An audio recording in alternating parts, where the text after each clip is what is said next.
Back when I was working in studios in LA, one of the most important things that you had to have was a vocal chain that you liked, and also a template that you have set up so you can work quickly and stay organized in all of your sessions. But this is something that I think bedroom producers can also take advantage of. So today I wanted to share all the most essential things that you need to include in your template and why. And I'm going to be using Ableton today, but you can follow along in your DAW as all these tips will still apply. So let's jump in. So let's start off with the vocal chain. The first thing that I always include is a compressor. Now you can use any compressor that you like, but one consideration you might have is to use a stock compressor, something that's very basic and something that won't be too CPU intensive, because if you start adding in a bunch of, really CPU intensive plugins, then it'll start to bog down your computer depending on, how good of a computer it is that you're using. So in this case, I'm just going to use the glue compressor because I kind of like how it sounds. And the reason we're using a compressor here is to reduce the dynamic range of our recordings, and it kind of helps bring it closer to what it would sound like in the mixing stage, which is going to be sort of a recurring theme as we go through and add stuff to the template. What I'm going to do is just reduce this threshold down to, about -20 here. And I'm going to reduce the release basically as fast as it goes. In this case, I think it's about 100 milliseconds, which isn't all that fast, but it's going to work well for our purposes. And I'm actually going to put the ratio at 2:1 so that it's a little bit more on the subtle side in terms of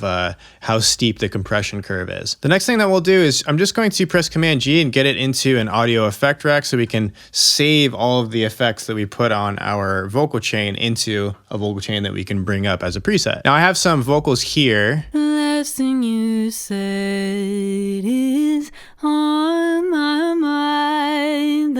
I generally like to aim for about 6 decibels of gain reduction for a basic compression setting like this. And actually I'm going to increase the attack to about 10 milliseconds so we can let through some of the syllables that help for, the clarity of the lyrics. The next thing that I would add is actually a de-esser. And there's some debate about whether you should put a de-esser before or after your compressor in a vocal chain like this. Some people say before, some people say after, and some people even say before and after, but like lighter on both. So you can play around with the order of things if you like, but as a good starting point, I tend to like the de-esser at the very beginning just to catch all of the S's that come through right away. And this is basically just a compressor that has, it's listening to a filtered version of the input, applying the gain reduction to just that band, right? So if we take a listen to what this de-esser is listening to, we can actually reduce this frequency a little bit. So you can hear just the quiet S's here, and I'm going to reduce the threshold here.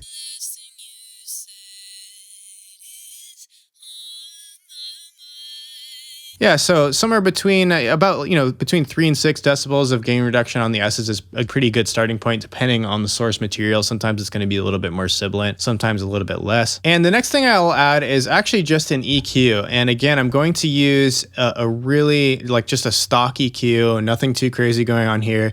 Really the only thing that I like to add here is a high pass filter. And I like to start pretty low at about 50 hertz. Some people like to have kind of some tonal shaping here. I would recommend that you leave everything off and just keep it as flat as possible. And if you find that you continually make the same adjustments to the EQ, then you can think about, adding that onto your template. But this gives you the most flexibility to just, leave it like this. So this is essentially our vocal chain that we're going to start with here. And I'm just going to press this little save icon and call this basic vocal chain. Okay. And now every time we have a new vocal track that we set up in our template, we can just use this preset and it will always be there for us. So now let's get into the template stuff. So the first thing I like to do is have an audio track that's titled instrumental so that we can easily drag in the 2-track or the export of whatever song it is that we're working on. So for example, if we had something like this is going to basically serve as the layout for our track. So you can kind of see where we are in the song based on the waveform, which is actually kind of a helpful cue. The other thing that I like to do right away is to reduce the volume of the track by 12 decibels, because a lot of the time the instrumental is going to look like this. It's going to be, mastered basically, and it's going to be really, really loud. So it's nice to reduce the level so you're not competing with basically a mastered track. You actually have some headroom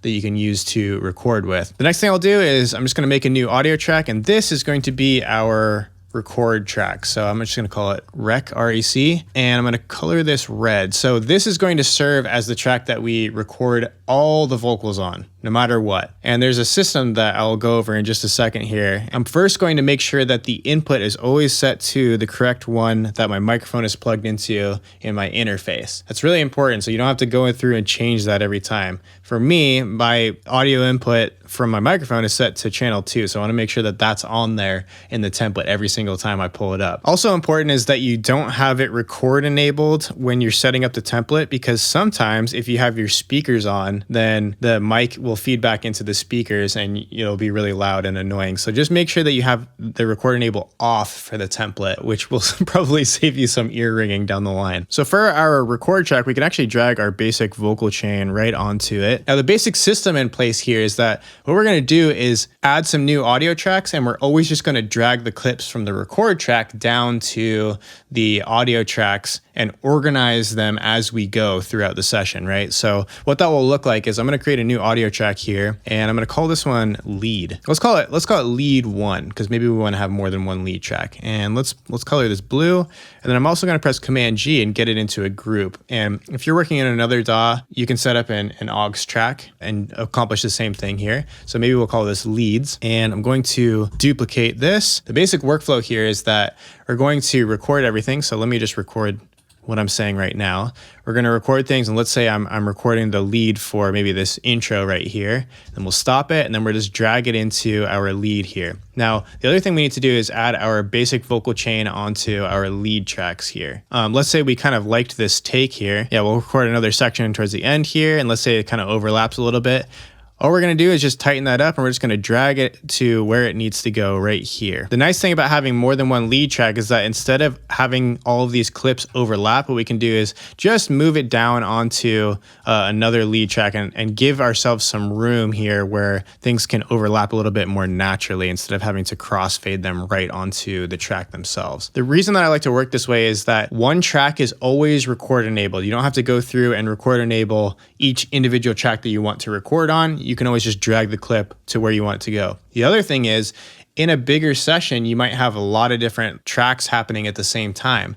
And so what you want to do is actually move the record track near where the track is that you want to drag to. So some more tracks that I like to have set up here are maybe like some doubles. So I'll call this double 1, and I'm going to press Command G, and we'll call this doubles. We'll drag our basic vocal chain onto the double, and then I will press Command D and duplicate it. We'll call this one double 2. So let's say we have our lead here, and we're recording a double on top of the lead, basically just a copy of the lead itself. So here we go. And now instead of dragging this all the way down to the double track, I like to have the record track near wherever we're going to be dragging it. So in this case, it's going to be closer to the double. So now all we need to do it is drag it right there. And it's really simple. The other cool thing is, what if we need to go back and record a lead again? Well, now what we do is we record the lead. Let's say we're doing it right now, and we can just move this up to the lead track because it's right there in the middle. So this record track is kind of the central hub to everything, and it's kind of how you can stay organized and move things where they need to go right away. Another thing I like to do with these doubles is to pan them left and right, because again, they're copies of the lead, and they're kind of reinforcing the lead melody, and so it's good to have them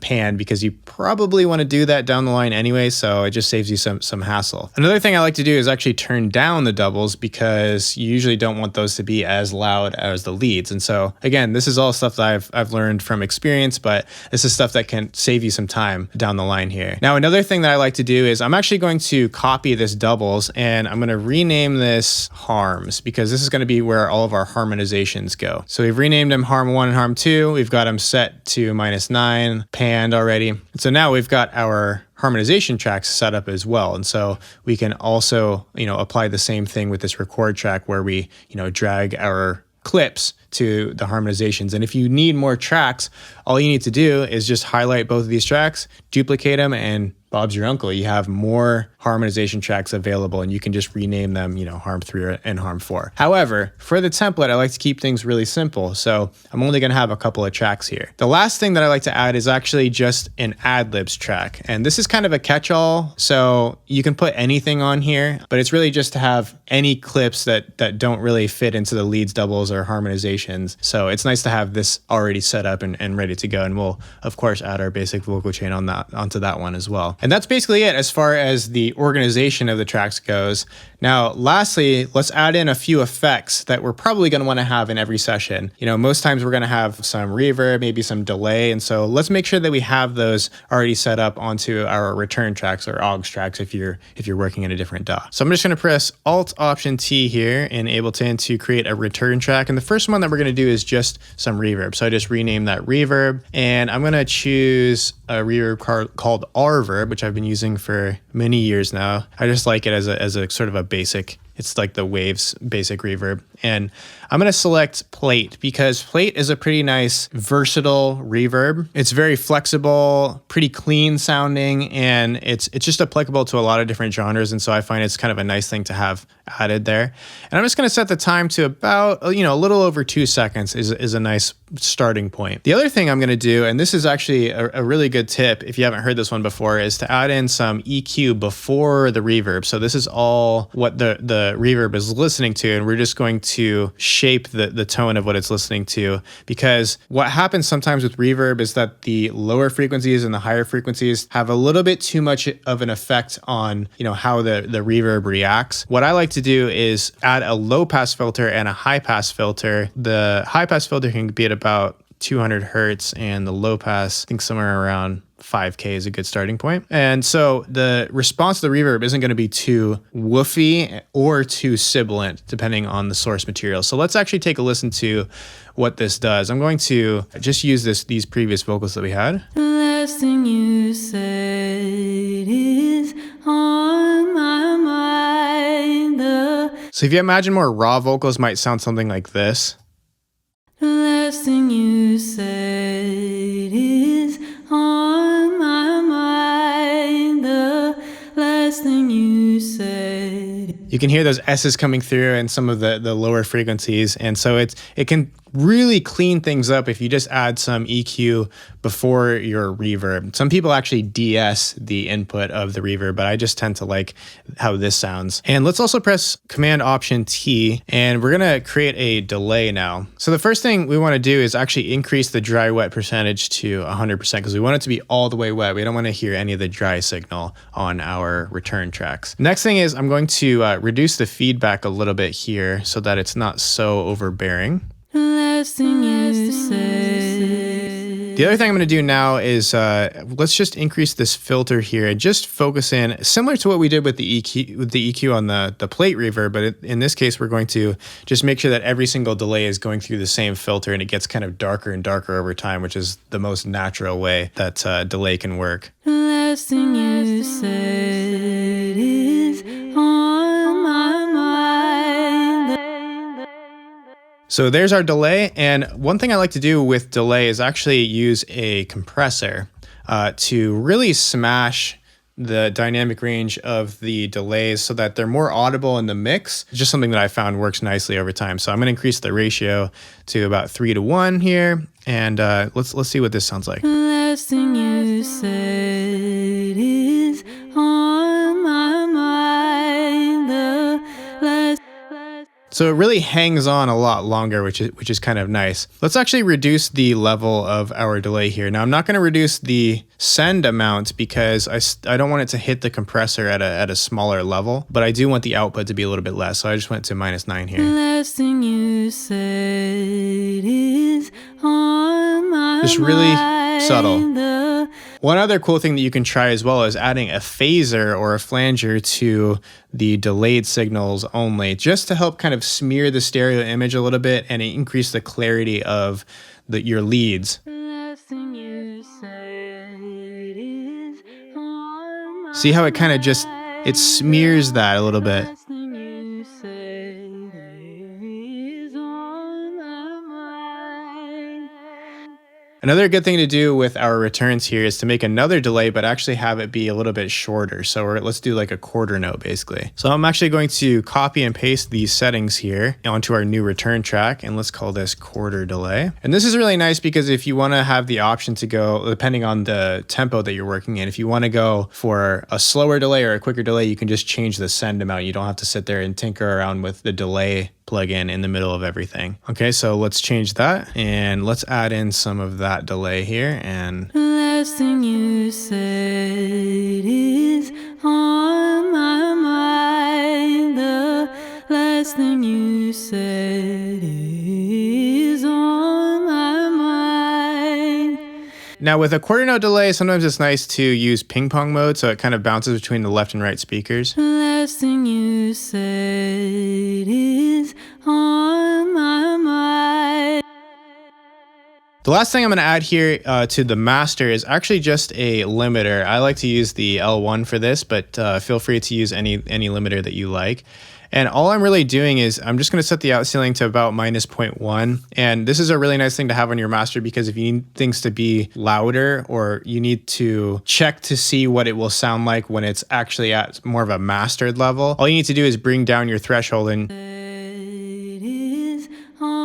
you can make it a lot louder just from one plugin. I wouldn't recommend leaving this on all the time, but it's nice to be able to check real quick what it would sound like, you know, once it's louder. So finally, what I'm gonna do is I'm gonna delete all of our clips here, because we're making a template, obviously. In Ableton, all you need to do here is you could say save live set as template. And so maybe we'll call this recording session. And now we have this ready to go from here on out, which is pretty nice. But the cool part is you really only need to set this up one time, and then you can continually benefit from it like forever.